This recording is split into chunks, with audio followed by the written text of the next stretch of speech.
আসসালামু আলাইকুম, welcome back. আরেকটি ক্লাসে আপনাদেরকে স্বাগত। এর আগের ক্লাসে আমরা ডিসিশন মেকিং স্টেটমেন্ট সম্পর্কে আলোচনা করেছি এবং এর এক্সপেরিমেন্ট করেছি। আজকের এই ক্লাসে আমরা লুপিং স্টেটমেন্ট সম্পর্কে আলোচনা করব। সো লুপিং স্টেটমেন্ট কি? আমাদের কোডে বিভিন্ন অবজেক্ট, ভ্যালু, ভেরিয়েবল, ডেটা, যে কোনো কিছুকে আমরা লুপ বা পুনরাবৃত্তি করার জন্য এই লুপিং স্টেটমেন্টগুলো ব্যবহার করি।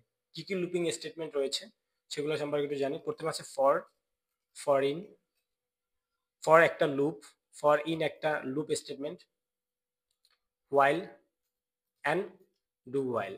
সো এই চারটা লুপ সম্পর্কে আমরা আজকে আলোচনা করব এবং এক্সপেরিমেন্ট করব। এর জন্য আমি কি করলাম, আমি এই যে আগামী ক্লাসের মানে গত ক্লাসের কোডগুলোকে কেটে দিলাম।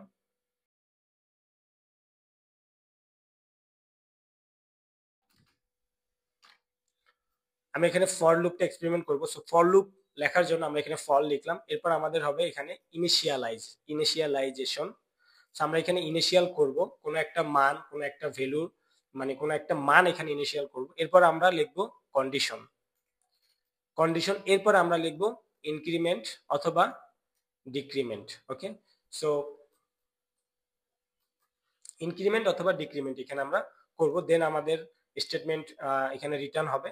সো চলুন এখানে আমরা ইনিশিয়ালাইজেশনে কিভাবে লিখতে পারি। আমরা বললাম var i ইজ ইকুয়াল 0, তার মানে আমি কি করলাম, i ইজ ইকুয়াল 0। সো আমি এখানে কি করলাম, একটা মান i এর একটা মান আমি ইনিশিয়াল করে দিলাম।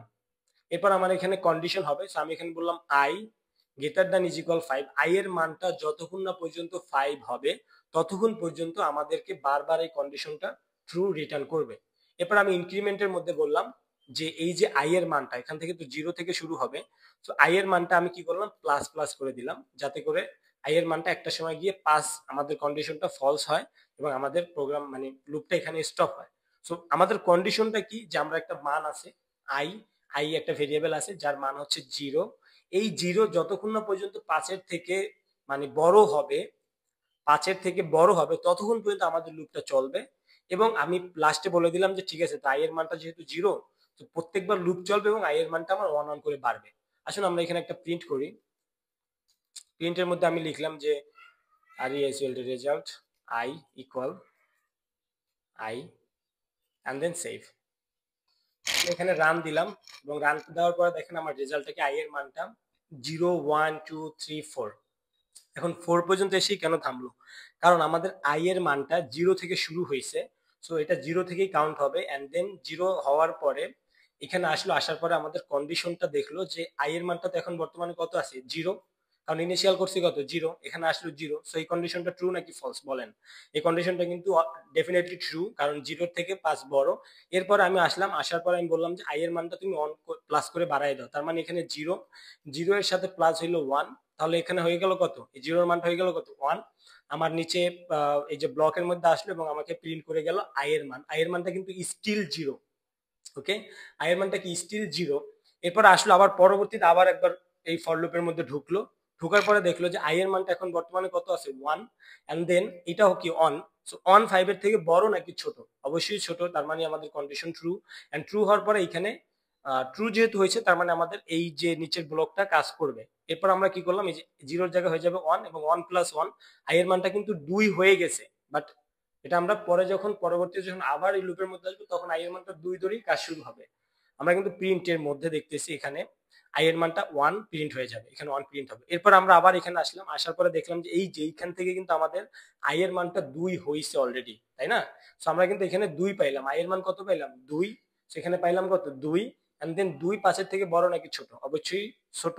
ছোট যেহেতু হয়েছে তার মানে এটা কন্ডিশন ট্রু। আমরা পরে এই এই ব্লকটা এক্সিকিউট করব, বাট i এর মানটা কত, কিন্তু i এর মানটা কিন্তু আমাদের 2।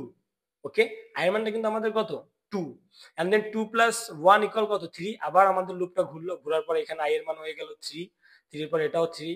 যখন 3 এবং 5 মানে 3 এবং 5 এর মধ্যে যে কম্পারিজন সেটা কিন্তু ট্রু, যখনই ট্রু হইলো তখন কিন্তু এটাও এই নিচের ব্লকটা আমার এক্সিকিউট হবে এবং এই যে 3 প্লাস 1 হয়ে যাবে i এর মান কত 4।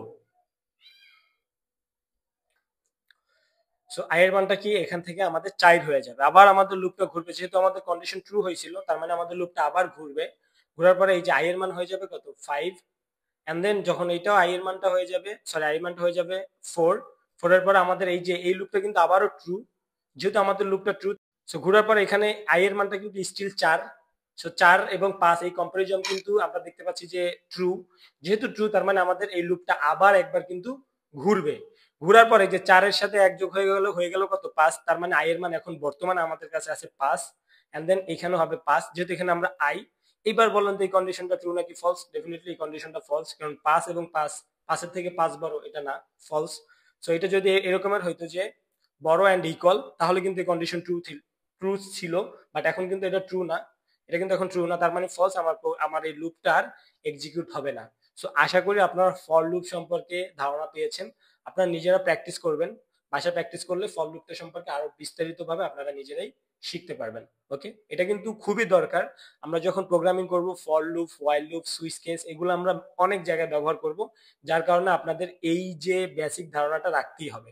যদি এরপরও কোনো কোয়েশ্চেন থাকে বা যদি না বুঝে থাকেন, অবশ্যই আমাদের সাপোর্ট টিমে যোগাযোগ করবেন, আপনাদের ফর্মে পোস্ট করবেন, অ্যান্ড ডেফিনেটলি শিখতে থাকবেন, চেষ্টা করবেন। না পারলে আপনাদের মেন্টরের সাথে ডিরেক্টলি যোগাযোগ করবেন।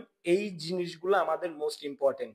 আমাদের সামনে যত কাজ আছে সবগুলোতে আমরা এই জিনিসগুলো ব্যবহার করব। সো কিপ ইন মাইন্ড, এগুলো আপনার প্র্যাকটিস করতেই হবে।